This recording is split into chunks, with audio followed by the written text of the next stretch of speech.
Hello and welcome to the CAFMA Connect. I am your host, Fire Chief Scott Freitag, and with me is my co-host, John Feddema. Thank you for having me. Assistant Chief of Operations for Central Arizona Fire and Medical Authority. It's great to have you here. Some people use the term reluctant leader. In this case, I would say reluctant co-host. Well, last week you mentioned that you were hoping to get better help or better co-host in here, so you have me again. So I wasn't looking for a better co-host. I'm just trying to get you used to speaking in public, John. I'm here to help. Yeah, that's terrific. I think there's some other folks that I'll recommend. Perfect. Well, this episode of the CAFMA Connect is actually the review of the review, or Cliff Notes of the review, or whatever we decide to call it. And this is where we discuss the weekly newsletter that we put out every Friday for Central Arizona Fire and Medical Authority to all of our personnel as well as people outside. For those of you who are not part of our organization but you're interested in getting the written version of this, you can go to our website at www.cazfire.org and hit subscribe. If you get it and you don't want it, you can go there and hit unsubscribe. If you work for us, that's not an option. I tried it. Yeah, it doesn't work. Yeah, no, you can't get rid of it. John, one of the things I've been doing this week is taking part in the Naval Postgraduate School Executive Leadership Program, and I think you'll appreciate this. They had a professional consultant in talking about communications, and he asked, what do people tell you? And my response was, I have a lot of words, and I like to use them. So he was trying to help me be more concise. I think it's going to take more than this week. It's worth a shot, though. Yeah, I was thinking I'd hire him. Perfect. To help me out. So, John, this week in the Chief's Desk, one of the things that we looked at is the fire service in the state of Arizona is changing dramatically in the next 5 years as a result of retirements. And CAFMA will change their face or our face over the next 5 years. And when you say 5 years, it seems like, wow, that's a short period of time. When we look at the 10-year projection, there's a lot of retirements within our organization, and 10 years goes by just as fast. Yes. If you look at, you mentioned the 5-year mark, and if you look within that 5 years, and it's changed even, we keep saying 5 years for like our battalion chief corps, but our first one, Chief Crothers, leaves in 4 years now, or roughly close to that. So that it's coming very quickly, where we're going to lose a significant portion of our leadership core. It was discussed recently in the BC meeting on how we prepare those next folks coming up. But we're losing a significant group that has been within this organization, has helped lead this organization forward. Like you say, within that 5-year mark, big changes, and we need folks looking at those opportunities. Well, and that's what we're writing about this week. And it's not just in operations, but non-operations as well. We're going to have some managers leaving, opportunities for others to promote to higher level positions in administration. And I would say that operationally, our operations folks, our firefighters, our boots on the ground, are very sound. They're good at what they do. Yes. Now, if you look at, like I say, all the training, education, it's not something that ever ends, and the expectation is that they're continuously looking at those high-risk, low-frequency events. But I agree. I think our personnel do a great job, and our training and education, I think, only supports that. So I think, like I say, operationally, we're good. Well, then we should be good then. If everybody's good operationally, right, we can just start promoting people. You could. However, like you say, that the challenge is not just the operational portion. As you move up in the organization, there's changes in the expectations. And you highlight it in the review this week, where it's not just your response on an incident. There's a whole lot more that goes on, a whole lot more expectations as you move up in a leadership position. I think as the fire service, we do a great job teaching what's known as rapid cognition to our operations folks, and that's the ability to arrive on a chaotic scene, assess it within seconds, and make a decision and take action. And that's what they do. But we don't do a great job of teaching them the critical thinking skills they need in the fire station. We don't do a great job and spend enough time teaching them how to approach a difficult or a crucial conversation properly. and to be able to control their emotions when they're having those types of conversations. And it's those things that really get people into trouble. Yeah. Yeah, like you say, operationally, it's easy to give people directions. Go do this. They're assigning tasks.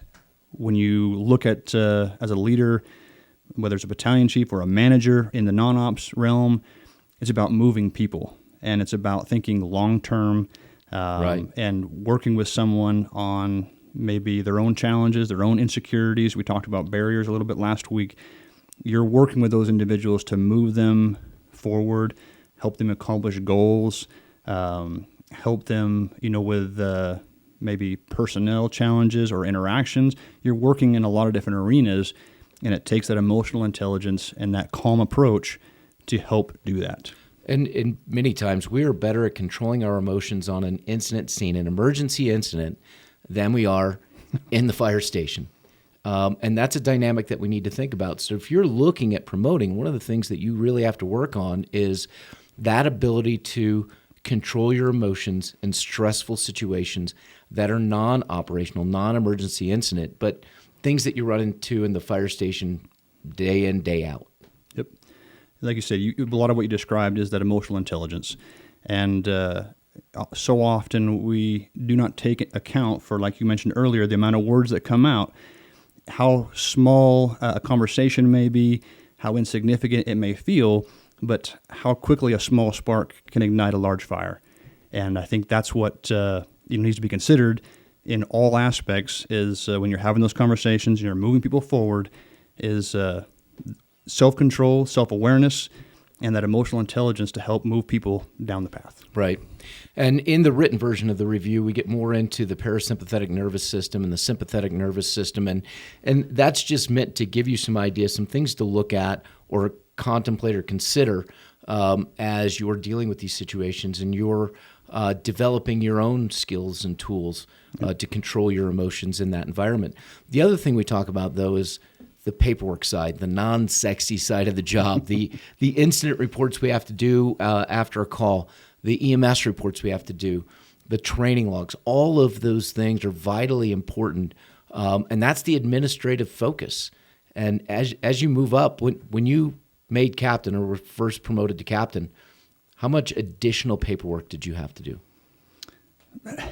I can't give you an exact number, but like you say, it definitely changes. And sometimes that's the negative side of the position when people look at, like, well, I don't want to deal with the paperwork. I don't want to deal with the emails. I don't want to deal with the reports. Eventually, you learn to find your way and find your path in those.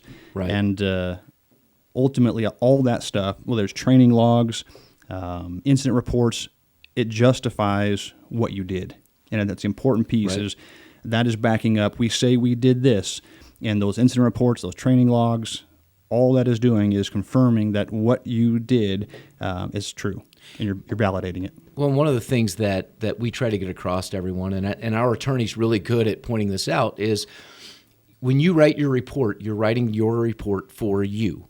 Because if you get called into court, the only document you have to refer to is that incident report. So you need to write it clear, you need to be concise, and you need to make sure it's inclusive of what happened on the scene. Yeah. The training reports back that up, because once you're in court and in your incident report you said, I did X, now they want to look at your training records to see if you were actually trained to do X. So every detail that you put into these reports is vitally important. Sure. The last one being, and you talked about, I don't like these reports, I don't like these reports. The one big one we hear about is telestaff. It's here. We don't have another option right now. Yeah. So don't let that be a deterrent to you moving up in the organization. No. I guess the message there. So, John, the other thing that we talked about, or the other thing we do in the review is we put a couple articles in. And this week, the first article I put in was Rapid Cognition, Think Fast, out of Fire Engineering. And obviously that follows up on some of the conversation in the chief's desk. Sure. And then the last article I put in this week is how firefighters can size up their financial situation, and that's from firerescue1.com. Nice. The link is in the review. We talked just a few minutes ago about all these people retiring, and the reality is our careers go by much faster than we think. Yeah. Yep, absolutely. And we need to make sure that we are prepared financially for that inevitable time when we hang up our uniforms and say that's enough. Oh, yeah. Yep. So it's important that we get that information out to everybody. Again, thank you for tuning in. I know we had several folks that did check out our podcast or YouTube last week. We have no idea how long they stayed on there. As we discussed before we started, it may have just been enough time to see if it was a complete train wreck, or it could have been that it was a train wreck and you couldn't look away. They might have just fast forwarded to the end where it's exploded. So Right. Either way. But we hope that this information is helpful. We hope that you continue to tune in. We hope that you actually pick up the written version of the review and read it. Again, if you're interested, if you don't already receive the review, our website is www.cazfire.org. You can always go there to get more information about Central Arizona Fire Medical Authority. You can subscribe, you can unsubscribe, and you can look at some of the other documents that we keep on there, like our strategic plan and our overarching philosophy document called the Compass. So thank you for tuning in. Thank you for listening, and we look forward to speaking to you again next week.